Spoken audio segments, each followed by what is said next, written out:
नमस्कार दोस्तों, मैं दिव्यांश आप सभी का स्वागत करता हूं आपके अपने परिवार द एग्जाम बडी में। उम्मीद करता हूं कि आप सभी लोग कुशल होंगे और अपनी तैयारी अच्छे से कर रहे होंगे।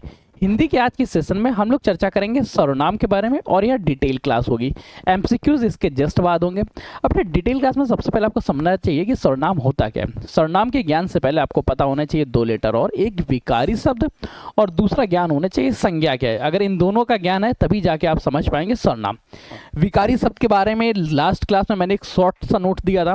वे शब्द जिनके आधार पर लिंग, वचन, कारक इत्यादि में परिवर्तन होता है उन्हें हम लोग विकारी शब्द कहते हैं। उन्हें क्या बोलते हैं? विकारी शब्द। किनका किनका? लिंग का परिवर्तन, वचन का परिवर्तन या कारक में परिवर्तन देखने को मिलेगा, उन्हें हम लोग बोलेंगे विकारी शब्द। उससे बाद हम लोगों ने चर्चा की थी संज्ञा के बारे में। संज्ञा क्या होती है? नाम बोधक शब्दों को संज्ञा कहते हैं। एक जो बेटा हम लोग बचपन से पढ़ते थे कि किसी व्यक्ति, वस्तु, प्राणी इत्यादि के नाम को संज्ञा कहते हैं, तो वो भी सही है। डेफिनेशन तो बहुत अलग अलग व्याकरणविद अलग अलग तरह से देते हैं, परंतु मुख्य तौर पे हम जिस तरह से समझना चाहेंगे कि हमारा केवल और केवल उद्देश्य पूरा हो जाए, उस उद्देश्य की पूर्ति हेतु नाम बोधक शब्द संज्ञा कहलाते हैं, इतना एनफ है। हर वो शब्द जिसके द्वारा नाम का ज्ञान हो उसे संज्ञा कहेंगे। अब आज की चर्चा हम लोग कर रहे हैं सर्वनाम के बारे में। तो बेटा सर्वनाम के बारे में ध्यान रखना कि संज्ञा की पुनरावृत्ति को रोकने हेतु प्रयुक्त शब्दों को सर्वनाम कहेंगे। क्या बेटा? लिखो बेटा, थोड़ी सी टफ होगी। संज्ञा की पुनरावृत्ति को रोकने हेतु जिन शब्दों का प्रयोग किया जाएगा, मैं बेटा अपने आप लिख रहा हूँ, आप भी लिख सकते हैं। अगर वैसे इनके नोट्स तो मैं आपको प्रोवाइड कराऊंगा। जिन शब्दों का प्रयोग किया जाएगा उन्हें सर्वनाम कहेंगे। प्रयोग किया जाता है उन्हें सर्वनाम कहते हैं। ठीक है बेटा, कंफर्म हुआ। अब यहाँ से आपको तो सर्वनाम पता चल रहा होगा। संज्ञा की पुनरावृत्ति को रोकना, बड़ा अजीब सा नाम हो गया ना। कैसे डेफिनेशन याद कर सकते हैं? सर्वनाम क्या है? संज्ञा की पुनरावृत्ति को रोकने वाले शब्दों को सर्वनाम कहते हैं। इसी के लिए हम लोग बचपन में पढ़ते हुए थे, आपको भी याद होगा कि वे शब्द जो संज्ञा के स्थान पे आते हैं उन्हें सर्वनाम कहते हैं। एक जैसे मैं आपको एग्जाम्पल देता हूँ। जस्ट सपोज एग्जाम्पल है, मोहनलाल बाजार गया। ठीक है, मोहनलाल बाजार गया। मोहनलाल बाजार में स्कूटर खड़ा किया। मोहनलाल ने बाजार में स्कूटर खड़ा किया।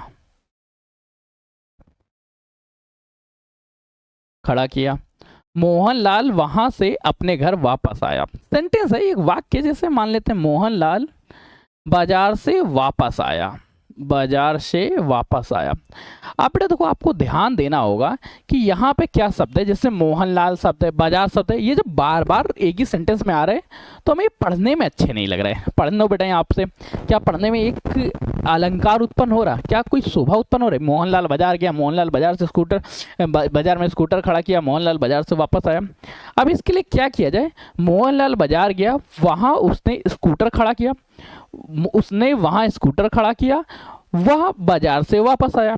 अगर इस तरह से सेंटेंस को बोला जाए तो सेंटेंस को बोलते समय एक फ्लो भी आएगा, साथ ही साथ सेंटेंस में सुंदरता उत्पन्न हो जाएगी।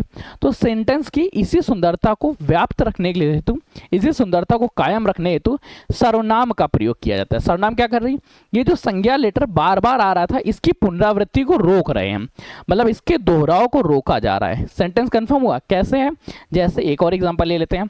राम एक अच्छा लड़का है, वह ईमानदार भी है। क्या बेटा? राम एक अच्छा लड़का है, वह कक्षा 6 में पढ़ता है, और वह ईमानदार व्यक्ति है। क्या बेटा? वह ईमानदार व्यक्ति है। अब बेटा इस सेंटेंस को बोलते समय एक फ्लो आता है, साथ ही साथ सेंटेंस की एक सुंदरता बन जाती है। तो इसी तरह से अगर संज्ञा की पुनरावृत्ति बार बार हो रही, संज्ञा का दोहराव बार बार हो रहा है, तो उनको रोकने के लिए कुछ स्पेसिफिक शब्दों का प्रयोग किया जाएगा, जिन्हें हम लोग सर्वनाम कहेंगे। अब सर्वनाम जहाँ पे होते हैं तो सर्वनाम के भेद पढ़ लो और प्रकार पढ़ लेते हैं। सबसे पहली चीज़ है सर्वनाम के भेद, जो आपके एग्जाम में बहुत ज़्यादा पूछे जाते हैं। बोर्ड थोड़ा सा इशूज़ करता रहता है, तो इस बात को हम लोग मैनेज करते हैं। सबसे पहले बेटा क्या पढ़ना है? पढ़ना हम लोगों को सर्वनाम के भेद, क्योंकि हमारे एग्जाम में पूछे जाते हैं। इसलिए अभी तक जो हम लोगों ने परिभाषा पढ़ी, परिभाषा से रिलेटेड क्वेश्चन आपके कॉम्पिटिटिव एग्जाम्स में नहीं आएंगे। अगर सर्वनाम के भेद की चर्चा करें तो बेटा आपको आंख बंद करना है और लिख देना है। सर्वनाम के 6 भेद होते हैं।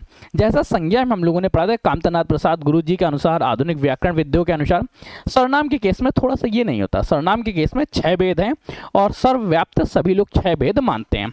कौन कौन से 6 भेद हैं? 6 भेद बेटा लिखना चालू करो, पेन उठाओ, चलो अपने अपने अपने पेन बेटा सबसे पहले लिखो पुरुषवाचक सर्वनाम। क्या बेटा है? पुरुषवाचक सर्वनाम।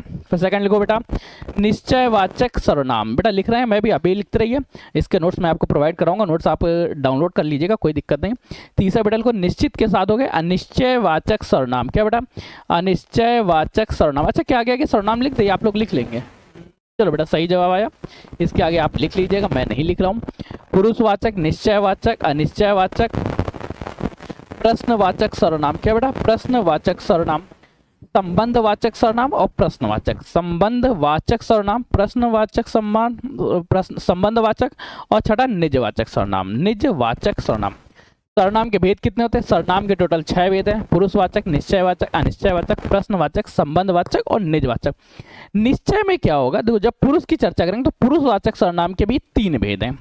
कौन कौन से? देखो सबसे पहले तो हम, प्रथम है और उत्तम है, इसलिए उत्तम पुरुष। सेकंड आप लोग, मध्यम है, और थर्ड नंबर पे निज पुरुष। अभी बेटा ये जो मैं आप वाला पढ़ रहे हैं अन्य पुरुष, ये बाद में समझिएगा। निश्चय में सर्टेनिटी होगी, अनिश्चय में अनिश्चितता का बोध होगा, प्रश्न में प्रश्न खींचा जाएगा, संबंध में एक वाक्य का दूसरे वाक्य या एक उपवाक्य का दूसरे उपवाक्य के साथ संबंध बताया जाएगा, निज में अपनत्व का बोध होगा या चीजें अपने आप एक्ट की जा रही होंगी। सिर्फ ओवरऑल स्ट्रक्चर समझो, बाकी डिटेल में देखते हैं हम। सर्वनाम के कितने भेद होते हैं? सर्वनाम के 6 भेद होते हैं। 6 को पढ़ लीजिए कौन कौन से। अब बेटा एक डिटेल देखते हैं। सबसे पहले बेटा हेडिंग डालते हैं पुरुषवाचक सर्वनाम क्या होता है। क्या बेटा हेडिंग पड़ेगी? हेडिंग अपनी पड़ेगी पुरुषवाचक सर्वनाम। लिख लो बेटा पुरुषवाचक सर्वनाम। अब बेटा पुरुषवाचक सर्वनाम के बारे में चर्चा करना क्या कहलाता है।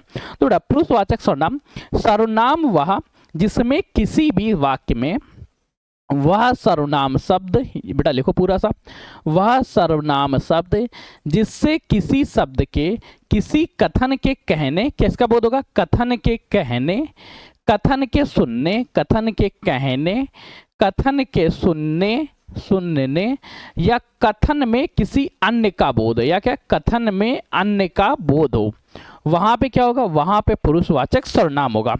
एक बेटा इसमें 2-3 पॉइंट्स याद रखना। व्यक्तिवाचक संज्ञा के तौर पे स्त्रीलिंग पुल्लिंग शब्दों के स्थान पर प्रयोग किए जाने वाले शब्द पुरुषवाचक सर्वनाम कहलाते हैं। बड़ा अजीब सा हो गया क्या है? यहाँ पे बेटा ध्यान रखना, जब कभी पुरुषवाचक की चर्चा कर रही होगी तो किसी ना किसी बातचीत में आ रहा होगा, कोई किसी से कुछ कह रहा होगा या किसी सेंटेंस में ही आएगा। कथन के कहने, कथन के सुनने या कथन में अन्य का बोध होगा। साथ ही साथ व्यक्तिवाचक संज्ञा के पुल्लिंग या स्त्रीलिंग शब्दों के स्थान पर प्रयोग किए जाने वाले शब्द पुरुषवाचक। कैसे बेटा? हम लोगों ने देखो ये देखो वहां पढ़ा था, वहां हम लोगों ने एक पढ़ा था संज्ञा में। संज्ञा में क्या पढ़ा था? व्यक्तिवाचक संज्ञा पढ़ी थी। व्यक्तिवाचक संज्ञा क्या होती है? किसी भी व्यक्ति का नाम हो, परिवर्तक नाम हो या संज्ञा, अगर व्यक्तिवाचक संज्ञा में मैस्कुलिन या फेमिनिन जेंडर के बारे में चर्चा कर रहा है, तब वहां पे इनके स्थान पे जो शब्द प्रयोग होंगे उन्हें क्या बोलेंगे? उन्हें बोलेंगे हम लोग पुरुषवाचक सर्वनाम।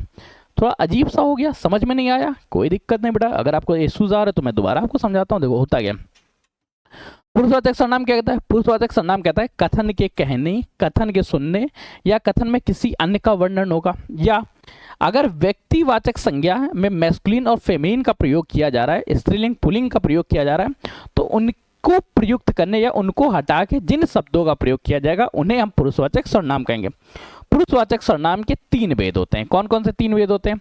एक होता है उत्तम पुरुष, दूसरा होता है मध्यम पुरुष, तीसरा होता है अन्य पुरुष। अब बेटा देखो हर इंसान खुद को उत्तम मानता है, इसलिए जैसे मैं खड़ा हूँ, जस्ट सपोज कि ये कोई गैदरिंग चल रही, इसमें जो व्यक्ति खुद पोडियम पे खड़ा है वो खुद को उत्तम मान रहा होगा, जो खड़ा है वो शब्दों को बोल रहा होगा, अर्थात क्या होगा? ये वक्ता रूप में होगा। जो वक्ता है वो खुद को उत्तम मानता है, अर्थात उत्तम पुरुष किसे कहेंगे? उत्तम पुरुष का मूल लक्षण होता है कि वह वक्ता होगा, वह बात का प्रारंभ कर रहा होगा, वह बातों को कह रहा होगा। जो बाकी लोग यहाँ खड़े होते हैं इनको ये मध्यम मानता है, हमेशा इस बारे में ध्यान रखना। अर्थात ये क्या है? ये श्रोता है, ये किसी बात को सुन रहे हैं। मध्यम पुरुष क्या होता है? वह पुरुष जो सर्वनाम का वह शब्द जो कथन के सुनने वाले के लिए प्रयोग होता या कथन में श्रोता हेतु प्रयोग होता है, उसे मध्यम कहते हैं। और ये किसी ना किसी काल्पनिक बातों में या किसी अन्य की बातें में बात कर रहा होगा, जिनके बारे में ये चर्चा कर रहा होगा, उससे क्या बोलेंगे? उन्हें हम बोलेंगे अन्य सर्वनाम। तो बेटा अन्य पुरुषवाचक सर्वनाम क्या कहेंगे? वक्ता, वह श्रोता जिस तीसरे व्यक्ति के बारे में चर्चा कर रहा होता है उन्हें क्या बोलेंगे, उन्हें हम अन्य सर्वनाम बोलेंगे या अन्य पुरुषवाचक सर्वनाम बोलेंगे। ठीक, कंफर्म। अब एक एग्जांपल से समझते हैं। जैसे बेटा एग्जांपल है उत्तम पुरुष का, सबसे पहले एग्जांपल ले लो बेटा। क्या लेना बेटा, उत्तम पुरुष। उत्तम पुरुष का हम लोग एग्जांपल लेते हैं। उत्तम पुरुष क्या है, हेडिंग डाल के लाइन वाइज लिखने की इच्छा हो तो बेटा लिख लो, वह सर्वनाम शब्द जिसमें कथन के कहने का बोध हो। मैं बेटा पूरा लिख सकता हूं, वह सर्वनाम शब्द, लिखो बेटा, वह सर्वनाम शब्द जिसमें कथन के कहने का बोध हो। क्या बेटा, कथन के कहने का बोध हो उसे सर्वनाम शब्द कहते हैं, इसे उत्तम पुरुष कहते हैं। उत्तम पुरुष में कैसे रहेगा, उत्तम पुरुष में सदैव चर्चा मैं पे होगी, हम पे होगी, या मेरे के बारे में होगा, या हमारा या हमें चर्चा होगी। इनके बेटा चर्चा के शब्द क्या होंगे, मैं, हम, मेरा, हमारा आदि शब्दों पे यहाँ चर्चा होगी। उत्तम पुरुष के बाद अगर मध्यम पुरुष की चर्चा, एग्जाम्पल भी ले लें क्या, चलो एग्जाम्पल ले लेते हैं। जैसे मैं विद्यालय जा रहा हूँ। कैसे बेटा, मैं विद्यालय जा रहा हूँ, मैं विद्यालय जा रहा हूं। या सेंटेंस ऐसे होगा, मैं इस समय क्लास शूट कर रहा हूं, क्लास बना रहा हूं। ठीक, और बेटा मध्यम पुरुष के एग्जांपल ले लेते हैं। चलो यहाँ चर्चा कर लेते हैं हम लोग मध्यम पुरुष के बारे में। जब कभी बेटा मध्यम पुरुष की चर्चा होगी तो मध्यम पुरुष के बारे में याद रखना कि वह सर्वनाम शब्द, बेटा सेंटेंस इस तरह से बनाए जाते हैं, वह सर्वनाम शब्द, लिखो बेटा, वह सर्वनाम शब्द जिसमें कथन के, जिससे कथन के सुनने का बोध हो। क्या, जिससे कथन के सुनने का बोध हो। क्या बेटा, सुनने का बोध हो उसे क्या बोलते हैं हम, जिससे कथन के सुनने का बोध हो, वहां पे मध्यम पुरुषवाचक सर्वनाम होगा। अब बेटा जहां श्रोता है या सुन रहा है, इस दशा में क्या रहेगा, इस दशा में बेटा कौन कौन शब्द प्रयोग, यहाँ पे तुम होगा, तुम होगा, आप होंगे, तुम्हें शब्द का प्रयोग किया जाएगा, तुम्हारा या आपका, इन शब्दों का प्रयोग यहाँ पे देखने को मिलता है। तुम्हारा और आपका शब्द देखने को मिलता है। एग्जाम्पल, तुम सभी हमारे यहाँ आओ, तुम विद्यालय जाओ। क्या, तुम विद्यालय जाओ। ठीक, तुम्हें सुरेश को, तुम्हें उसे कुछ धन देना चाहिए, कुछ धन देना चाहिए, कुछ धन देना चाहिए। ठीक है, अब ये जो उसे लेटर ये क्या होगा, इसके बारे में अब चर्चा करते हैं, जिसे बोलते हैं अन्य पुरुष। अन्य पुरुष क्या है, जब किन्हीं दो सब वाक्यों में या दो पुरुषों में वाक्य चर्चा हो रही हो और जिससे कथन के कहने या सुनने के अलावा किसी अन्य का बोध हो। क्या है, लिखो बेटा सही सेंटेंस लिखो, वह सर्वनाम शब्द, क्या है बेटा, वह सर्वनाम शब्द जिससे कथन के कहने या कथन के सुनने का बोध ना होके किसी अन्य का बोध होता है, उसे हम लोग अन्य पुरुषवाचक सर्वनाम कहते हैं। क्या बोलते हैं बेटा, अन्य पुरुषवाचक सर्वनाम। जैसे यहाँ पे कुछ एग्जाम्पल ले लो जिसमें वह का प्रयोग होगा, वे का प्रयोग देखने को मिलेगा, उन्हें देखने को मिलेगा, उन्होंने देखने को मिलेगा। इनमें क्या, वे, उन्हें, उन्हें इत्यादि शब्दों को देखने को मिलेगा। जैसे एग्जाम्पल बेटा लिखो, वे बाजार जाएंगे। क्या बेटा सेंटेंस है, एग्जाम्पल है आपका, वे बाजार जाएंगे। एक काम करते हैं, अपने हैंड रिटन नोट्स में एक बार देख लें क्या, चलो एक बार हैंड रिटन नोट्स की तरफ भी चलते हैं, देखते हैं क्या है। अब बेटा देखो, सबसे पहले सर्वनाम की चर्चा की हम लोगों ने। सर्वनाम का शाब्दिक अर्थ क्या होता है, संज्ञा की पुनरावृत्ति को रोकने वाले शब्दों को सर्वनाम कहते हैं। ये पूरे के पूरे नोट्स आप लोगों को मिलेंगे और अब इसके बाद की सारी क्लास केवल एप्लीकेशंस पे होगी। तो अगर आपने एप्लीकेशंस पे पेड बैच नहीं लिया तो बेटा ले लीजिएगा, वरना केवल और केवल एमसीक्यूज बैच तो मिलता रहेगा यूट्यूब पे। बाकी ये चीज़ें, ये जो क्लासेस है, ये सारी क्लासेस वहीं पे मिलेंगी। और हाँ, दिवाली ऑफर चल रहा है, 99 रुपीज़ में आप एनरोल कर सकते हैं किसी भी बैच में।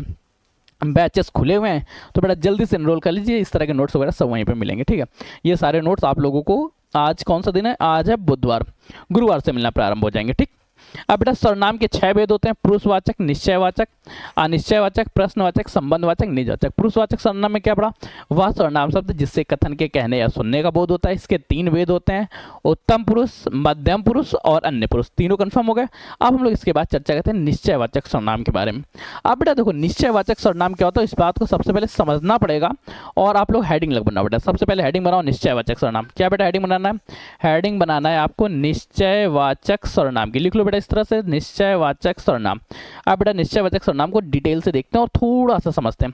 निश्चयवाचक सर्वनाम के बारे में बेटा बहुत अच्छी से, बहुत बारीक सी लाइन आपको ध्यान रखनी है। सर्वनाम का वह शब्द सर्वनाम का वह शब्द जिससे संज्ञा की निश्चितता का बोध हो। क्या बेटा? संज्ञा की निश्चितता या संज्ञा की सर्टेनिटी का बोध हो, सर्टेनिटी का बोध हो, वहां पे क्या होगा? वहां पे निश्चयवाचक होगा। निश्चयवाचक सर्वनाम का दो तरह से प्रयोग देगा। अगर निकट की चीजें होंगी या निकट की संज्ञा के रूप में प्रयोग होगा, निकट की संज्ञा के लिए यहाँ पे यह और ये का प्रयोग किया जाएगा। वहीं अगर किसी दूर की चीज को इंडिकेट करना होगा, दूर की संज्ञा को इंडिकेट करने के लिए दूर की संज्ञा हेतु वह और वे का प्रयोग होगा। किसका बेटा? वह और वे का प्रयोग होगा। निकट के लिए यह और ये का प्रयोग होगा। अब बेटा यहाँ पे एक छोटी सी बारीक लाइन समझनी पड़ेगी। जैसे सेंटेंस लिखा हुआ है, यह कलम मेरी है, यह कलम मेरी है, यह कलम मेरी है, ठीक है। ये मेरे पिताश्री हैं, ये मेरे पिताश्री हैं। क्या बेटा? ये कलम मेरी है, ये मेरे पिताश्री हैं। ये वह पंखा है, वह पंखा है, वह घोड़ा है, वे बाजार गए, वे बाजार गए।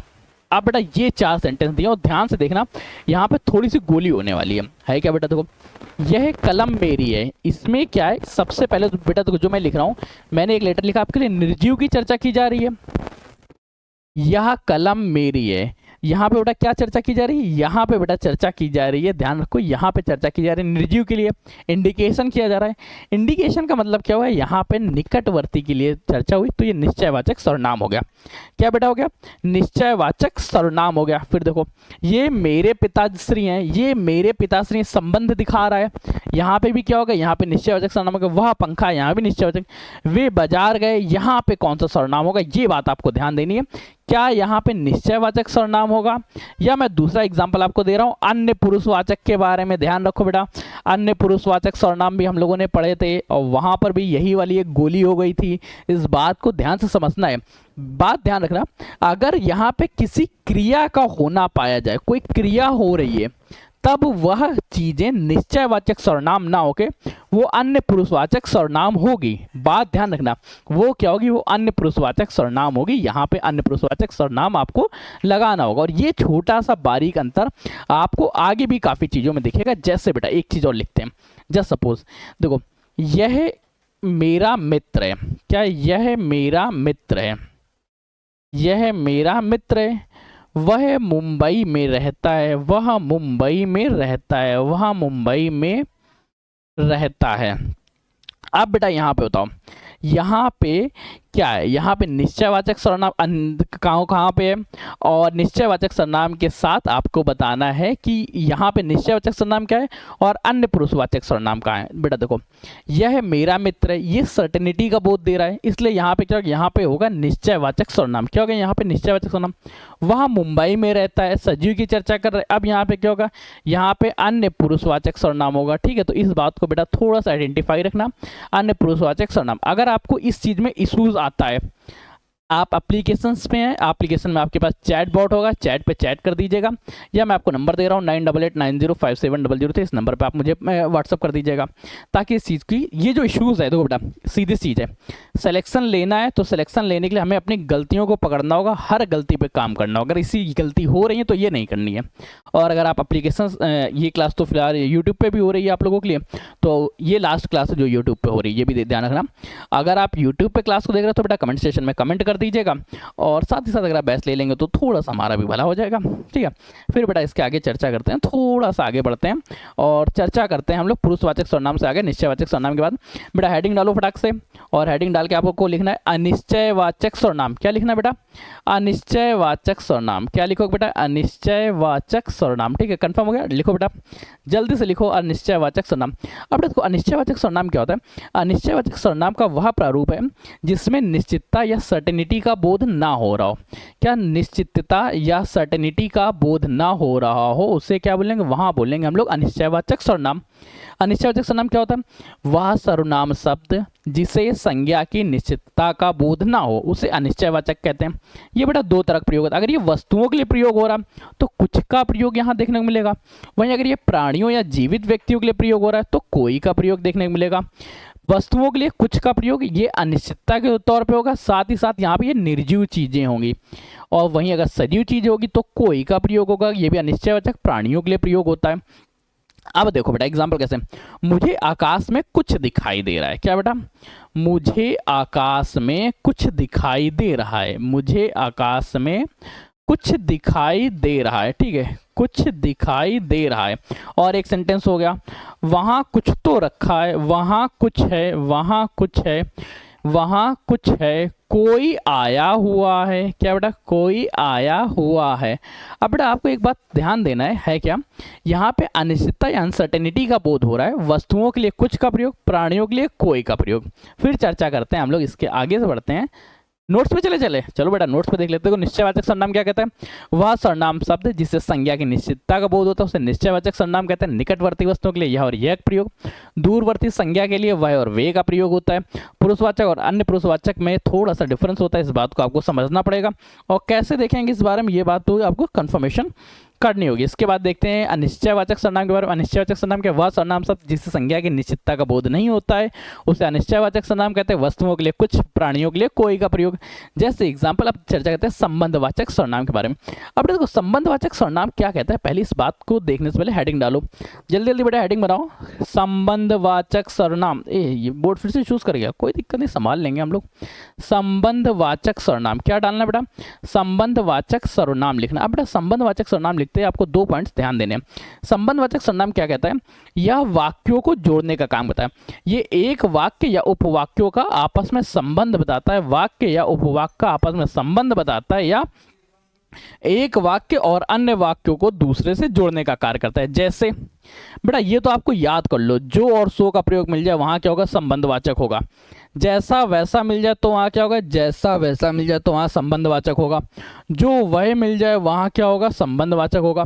जिससे उससे मिल जाए, जिससे उससे मिल जाए वहां क्या होगा, वहां संबंधवाचक होगा। जिसकी उसकी मिल जाए, क्या बेटा, जिसकी और उसकी मिल जाए वहां क्या होगा, वहां संबंधवाचक होगा। जितना उतना मिल जाए वहां क्या होगा, जितना उतना मिल जाए वहां भी संबंधवाचक होगा। जैसे एग्जाम्पल लिख लो, जो सोता है वो रोता है, जो सोता है वह रोता है, जो सोता है वह रोता है, ठीक है। ये क्या हुआ, 2 वाक्य थे जिनके बीच में संबंध बता रहा है। जो जैसा बोगे वैसा काटोगे, जिसकी लाठी उसकी भैंस, जितने पैर पसारिए तेते लंबी सैर, जितना गुड़ डालोगे उतना मीठा होगा, जितना उतना जो सो। इस तरह के जो वाक्य होते हैं जिनका एक वाक्य से दूसरे वाक्य में संबंध बताया जाता है, वहां क्या होता है, वहां पे होता है संबंधवाचक सर्वनाम। कंफर्म बेटा, संबंधवाचक सर्वनाम कंफर्म हो गया। फिर चर्चा करते हैं प्रश्नवाचक सर्वनाम के बारे में। हेडिंग लिखो बेटा और डालो प्रश्नवाचक सर्वनाम। क्या लिखना है बेटा, प्रश्नवाचक सर्वनाम। प्रश्नवाचक सर्वनाम के बारे में ध्यान रखना, वह सर्वनाम जिसके द्वारा प्रश्न पूछा जाए या प्रश्न का बोध होता है वहां क्या होगा, वहां पे होता है प्रश्नवाचक सर्वनाम। प्रश्नवाचक सर्वनाम में क्या आएगा, क्या, कहाँ, कौन, कैसे। क्या, कहाँ, कौन, कैसे इत्यादि शब्दों का प्रयोग होगा, वहां प्रश्नवाचक सर्वनाम होगा। प्रश्नवाचक सर्वनाम कंफर्म हो गया, प्रश्नवाचक सर्वनाम कंफर्म, कोई इश्यूज तो नहीं। इसके एग्जांपल मैं आपको बिल्कुल नहीं दूंगा, मैं नहीं बताऊंगा कौन बाजार गया, क्यों नहीं आए आप, कैसे ऐसा हो गया, ये शब्द मैं आपको बिल्कुल नहीं बताऊंगा। फिर चर्चा करते हैं इसके बाद, एक छोटी सी हेडिंग और डालिएगा। वैसे ये बोर्ड नोट्स बहुत अच्छे तो नहीं बनते हैं, लेकिन अगर आपकी इच्छा करती है तो मैं आपको एप्लीकेशन में तो प्रोवाइड कराता ही कराता हूँ। फिर चर्चा करते हैं निजवाचक सर्वनाम के बारे में। क्या बेटा, निजवाचक सर्वनाम। अब देखो निजवाचक सर्वनाम क्या होता है, निजवाचक सर्वनाम का मतलब कहता है वे सर्वनाम शब्द जो कर्ता हेतु प्रयोग होते हैं उन्हें निजवाचक सर्वनाम कहते हैं। क्या, वह सर्वनाम जो कर्ता स्वयं के लिए, जो वो सर्वनाम जो कर्ता स्वयं के लिए प्रयोग करता है, कर्ता स्वयं के लिए प्रयोग करता है, स्वयं के लिए प्रयोग करता है, वहां क्या होता है, वहां होता है निजवाचक सर्वनाम। प्रयोग करता है वहां होता है निजवाचक सर्वनाम। क्या होता है बेटा, वहां पे होता है निजवाचक सर्वनाम। जैसे बेटा एग्जाम्पल लेते हैं, एग्जाम्पल पहला ले लो, हम अपना चित्र स्वयं बनाएंगे। क्या है, हम अपना चित्र स्वयं बनाएंगे, हम अपना चित्र स्वयं बनाएंगे, हम अपना चित्र स्वयं बनाएंगे, वहां पे हो गया। जैसे सीता अपने आप घर चली जाएगी, सीता अपने आप घर चली जाएगी, सीता अपने आप घर चली जाएगी, घर चली जाएगी, मैं यह काम स्वयं कर लूँगा।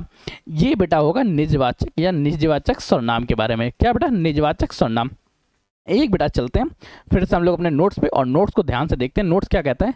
संबंधवाचक सर्वनाम क्या? वह सर्वनाम शब्द जिसमें दो शब्दों या वाक्यों को जोड़ा जाता है उसे संबंधवाचक सर्वनाम कहते हैं। जैसे जो, सो, जैसा, वैसा, जो, जिसकी, जिसकी, उसकी, जिससे, उसी, जेते, तेते। जैसे जिसकी लाठी उसकी भैंस, जिसने तुम्हें धमकी दी है उससे तुम्हें बचकर रहना है। जेते पैर पसारिए, तेते लंबी सैर। जेते तेते भी रख लीजिएगा। जो आया है वह जाएगा, जैसी करनी वैसी भरनी, जितना गुड़ डालोगे उतना मीठा होगा। प्रश्नवाचक सर्वनाम क्या होता है? वह सर्वनाम शब्द जिससे वाक्य में प्रश्न पूछने का बोध हो उसे प्रश्नवाचक कहते हैं। इसके एग्जाम्पल नहीं बताया जाता है। निजवाचक का मतलब क्या होता है? जहां पे स्वयं के लिए कार्य किया जा रहा हो वहां पे निजवाचक। जैसे राधा खुद खाना खाती है, सीता अपने आप चली जाएगी, मैं यह काम स्वयं करूंगा। अब बेटा एक बार छोटा सा इसका रिवीजन लेते हैं। जैसे हम लोगों ने पढ़ा गया पुरुषवाचक सर्वनाम के 3 भेद: उत्तम पुरुष, मध्यम पुरुष, अन्य पुरुष। मध्यम पुरुष में तुम, आप। उत्तम मैं स्वयं होता हूं। उत्तम पुरुष को ही हम लोग वक्ता बोलते हैं। क्या? वक्ता। मध्यम पुरुष को श्रोता बोला जाता है। अन्य पुरुष को क्या होता है? अन्य पुरुष के बारे में चर्चा होती है, ये वाक्य में प्रेजेंट नहीं होता, यह वाक्य उस समय की घटनाओं में प्रेजेंट नहीं होता। निश्चयवाचक क्या होता है? जहां पे सर्टेनिटी या निश्चितता का बोध हो रहा वहां निश्चयवाचक सर्वनाम होते हैं। पास के सेंस में या ये इत्यादि, दूर के सेंस में वाह वे। निश्चित अनिश्चयवाचक की चर्चा करें। अनिश्चयवाचक में क्या होता है? यहाँ पे व्यक्ति की निश्चितता नहीं होती, ये व्यक्ति सजीव और निर्जीव दोनों हो सकता है। अगर सजीव है तो प्राणियों के लिए कोई, निर्जीव है तो वस्तुओं के लिए कुछ का प्रयोग। संबंधवाचक सर्वनाम की चर्चा करें।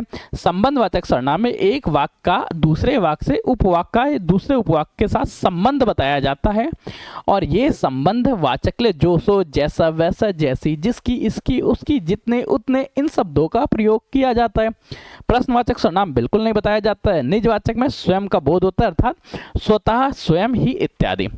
आज के सेंटेंस में सर्वनाम से रिलेटेड अगर आपको कोई भी डाउट आता है तो एप्लीकेशंस पे तो आप लोगों के पास सारे वोटिंग राइट्स हैं, आप वोट कर सकते हैं। कैसा लगा? या कोई पर्सनल डाउट पूछने की इच्छा है तो भी आप पूछ सकते हैं। आप लोगों को इस नंबर को आप लोग सबसे पहले सेव कर लीजिए अपने मोबाइल में, जो भी इश्यूज हुआ करे तुरंत पूछ लिया करें, ठीक है। अब चर्चा करेंगे जो लोग एप्लीकेशंस पे थे उनके लिए क्या है। तो बेटा अगर आप एप्लीकेशंस जो लोग यूट्यूब पे थे उनके लिए क्या है। एप्लीकेशंस वालों के लिए तो बेटा देखो इसके जस्ट बाद आप लोगों को इसके एमसीक्यूज मिल जाएंगे। एमसीक्यूज कंप्लीट बेटा सॉल्व करना, और एमसीक्यूज में जो भी एरर आती हैं वो एरर को बेटा बताना जरूर, क्योंकि एरर सॉल्यूशन मेथड स्टार्ट होने वाला है। एग्जाम के 20 दिन पहले स्टार्ट हो जाएगा। 10 तारीख को आपको एग्जाम्पल है, एग्जाम मतलब 20 तारीख से ये स्टार्ट हो जाएगा आप लोगों का एरर सॉल्यूशन मेथड, ठीक है। यूट्यूब पे क्या है, अगर आप स्टेनो बैच से नहीं जुड़े तो बेटा स्टेनो बैच से जुड़ जाइएगा, या आप अदर बैचेस, जैसे आप लोगों का स्टेनो के बाद हो गया लेखपाल का बैच है, जूनियर असिस्टेंट्स का बैच है, कांस्टेबल का बैच है, और एसएससी के बैचेस हैं, रेलवे के बैचेस। अगर आप किसी भी बैच से जुड़ते हैं तो अभी दिवाली तक एक दिवाली ऑफर चल रहा है जिसमें सिर्फ 99 रुपीज़ फीस रहेगी। आप इस बैच से जुड़ जाइएगा, ठीक है। कोई भी बैच ले सकते हैं, हर बैच 99 रुपीज़ में, ठीक है। मिलते हैं नए सेशन में नई जानकारी के साथ। तब तक ले कीप स्टडी, कीप स्माइलिंग, पढ़ते रहिए, मुस्कुराते रहिए। पढ़ाई मुस्कुराहट एक साथ अच्छी लगती है, अकेले में दोनों या दोनों। धन्यवाद दोस्तों, ठीक है।